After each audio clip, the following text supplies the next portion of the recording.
Seluruhnya istirahat di tempat. Gerak.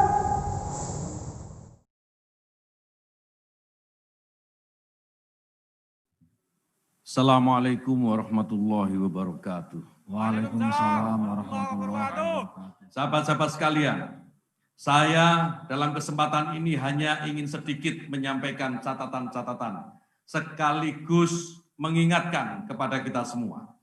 Yang pertama, saya ingin mengingatkan kepada diri kita dan sahabat-sahabat seluruh kader Ansor dan Banser, baik yang ada di Indonesia maupun di luar negeri, bahwa kita sebagai kader gerakan Ansor, Gerakan Pemuda Ansor dan Barisan Ansor Serbaguna memiliki dua tanggung jawab inti, yaitu pertama tanggung jawab kepada Negara Kesatuan Republik Indonesia, negara yang dideklarasikan, ikut diperjuangkan oleh para muassis Jam'iyah Nahdlatul Ulama.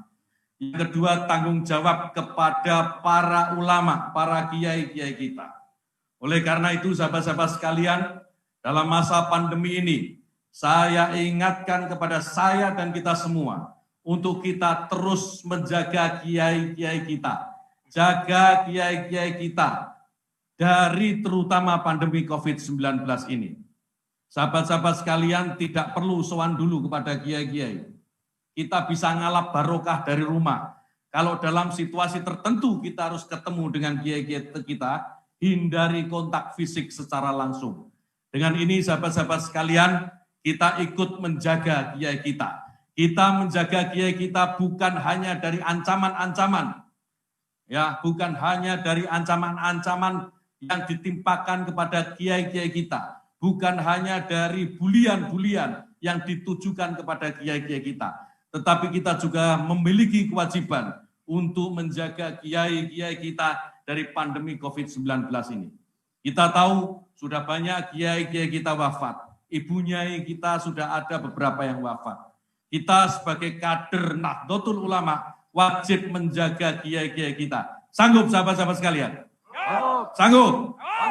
Yang kedua sahabat-sahabat sekalian, saya ingin menyerukan kepada tokoh-tokoh masyarakat, sebagai tokoh masyarakat, sebagai panutan di dalam masyarakat, kita menyerukan agar tokoh-tokoh masyarakat ini mampu memberikan contoh, mampu memberikan teladan kepada masyarakat. Kita memahami jika ada keinginan baik, misalnya menyelenggarakan Maulid Nabi, boleh silahkan, itu baik-baik saja.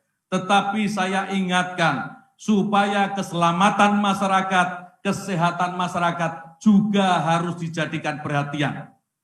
Jangan karena merayakan Maulid Nabi, jangan karena ingin merayakan hari lahir Nabi junjungan kita, kemudian kita menafikan keselamatan dan kesehatan masyarakat.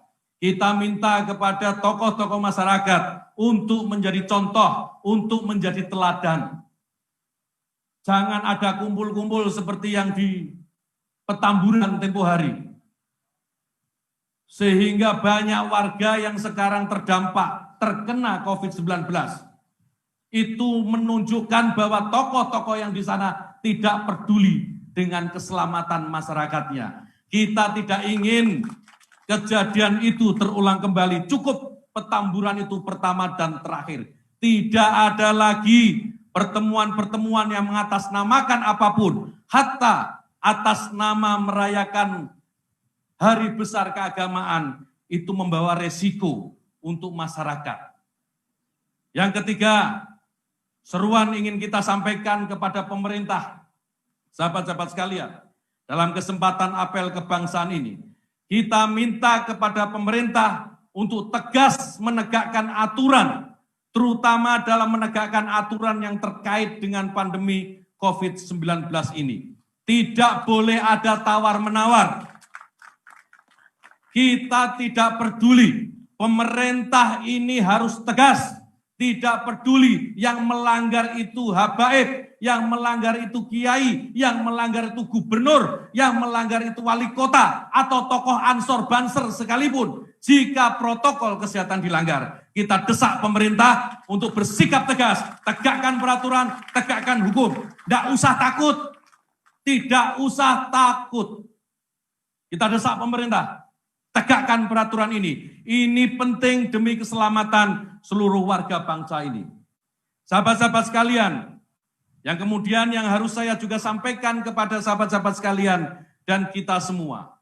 Kita tahu sebentar lagi 9 Desember 2020 ada 270 kabupaten kota yang akan menyelenggarakan pilkada serentak. Saya berharap sahabat-sahabat sekalian sebagai kader Ansor dan Banser ikut mensukseskan pilkada 2020 9 Desember nanti. Ikut mensukseskan dalam arti sahabat-sahabat sekalian tidak boleh meninggalkan protokol kesehatan yang sudah dijadikan bagian dari aturan pelaksanaan pilkada. Sahabat-sahabat sekalian harus menjadi contoh di lingkungannya. Bagaimana pilkada ini tidak meninggalkan protokol kesehatan COVID-19. Kasih contoh bagaimana menggunakan masker, bagaimana cuci tangan, dan seterusnya, menjaga jarak. Kasih contoh kepada masyarakatnya bahwa demokrasi yang berkualitas itu bukan hanya tergantung pada prosesnya saja. Bukan saja demokrasi yang menolak politik uang, tetapi juga demokrasi yang bisa menjamin kesehatan dan keselamatan masyarakat. Sahabat-sahabat sekalian, yang terakhir, ini penting dan saya ingin ingatkan secara khusus kepada sahabat-sahabat sekalian.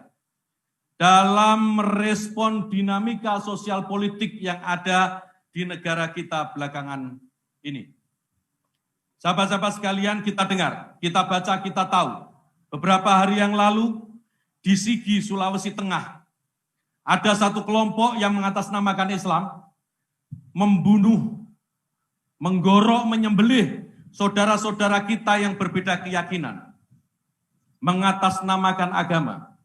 Sahabat-sahabat sekalian, kita sebagai kader Ansor, sebagai kader Gerakan Pemuda Ansor, sebagai kader Barisan Ansor Serbaguna, kita akan ingatkan kepada kelompok-kelompok seperti ini, hentikan perilaku kalian atau akan berhadapan dengan Barisan Ansor Serbaguna. Kita kader Barisan Ansor Serbaguna siap bersama-sama dengan TNI dan Polri menghadang mereka, menghancurkan mereka, menghabisi mereka. Tidak ada yang boleh tegak berdiri di negeri ini mengatasnamakan kesewenang-wenangan, mengatasnamakan bahwa apa yang mereka yakini adalah hal yang paling benar. Mereka yang menganggap bahwa agama yang mereka yakini adalah agama yang paling benar, sementara yang lain adalah salah. Oleh karena itu perlu diperangi. Maka mereka kita pastikan akan berhadapan-hadapan dengan kader-kader Gerakan Banser, Gerakan Pemuda Ansor, dan Barisan Ansor Serbaguna. Kita bersama TNI dan Polri tidak pernah mundur selangkah pun, tidak pernah surut sedikit pun menghadapi kelompok-kelompok seperti ini. Oleh karena itu sahabat-sahabat sekalian, dalam kesempatan ini kita serukan kepada aparat penegak hukum, segera tindak pencoleng-pencoleng agama yang ada di Sulawesi Tengah. Mereka yang membunuh saudara-saudara kita di Sigi, segera tindak, aparat keamanan tidak boleh ragu. Jangan takut, Barisan Ansor Serbaguna dengan 7 kader yang ada di seluruh Indonesia siap berada di sebelah kawan-kawan TNI dan Polri untuk menindak mereka. Sahabat-sahabat sekalian, siap bersama-sama TNI dan Polri mengamankan negara ini. Siap mengamankan negara ini dari pencoleng-pencoleng agama bersama TNI dan Polri. Sahabat-sahabat sekalian, hari ini juga ada kelompok-kelompok yang mengatasnamakan agama. Mereka mengatakan bahwa apa yang mereka lakukan ini adalah memperjuangkan kepentingan agama.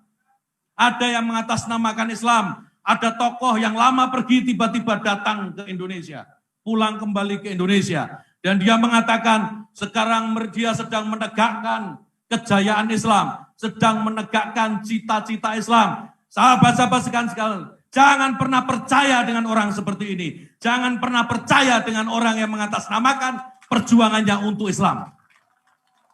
Apa yang mereka lakukan sahabat-sahabat sekalian justru merusak Islam. Apa yang mereka lakukan hanyalah menggunakan Islam sebagai kedok sebagai topeng untuk merebut keinginan mereka menguasai panggung-panggung politik. Oleh karena itu, sahabat-sahabat sekalian, buat kader Banser, buat kader Gerakan Pemuda Ansor, tidak ada kata lain. Buat orang-orang seperti ini, yang harus kita lakukan adalah kita melawan mereka. Kita melawan mereka. Kita melawan mereka. Sahabat-sahabat sekalian, tidak ada. Jika mereka mengatakan mereka akan menyelamatkan Indonesia, mereka akan menyelamatkan negeri ini atas nama Islam, tidak ada. Jangan pernah percaya. Berkali-kali saya selalu katakan, Indonesia ini tegak berdiri bukan hanya karena Islam. Negara Indonesia ini berdiri juga tegak karena bersama-sama dengan saudara-saudara kita Kristen, saudara-saudara kita Katolik, Hindu, Buddha, Konghucu, dan seterusnya. Mereka semua ikut berjuang bersama-sama umat Islam dalam memerdekakan negeri ini.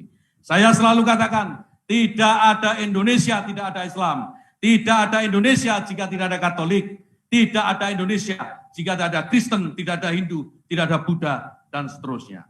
Indonesia yang kita cintai ini, sahabat-sahabat sekalian, tidak boleh hanya dimonopoli oleh satu kelompok saja. Tidak boleh hanya dimiliki oleh satu golongan agama saja.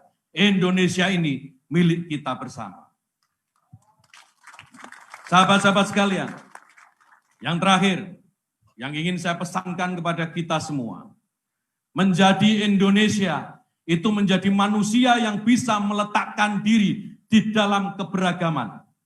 Menjadi Indonesia itu menjadi manusia yang bisa menerima perbedaan-perbedaan. Dan perbedaan-perbedaan ini akan berbuah persatuan dan berbuah kekuatan untuk kita semua.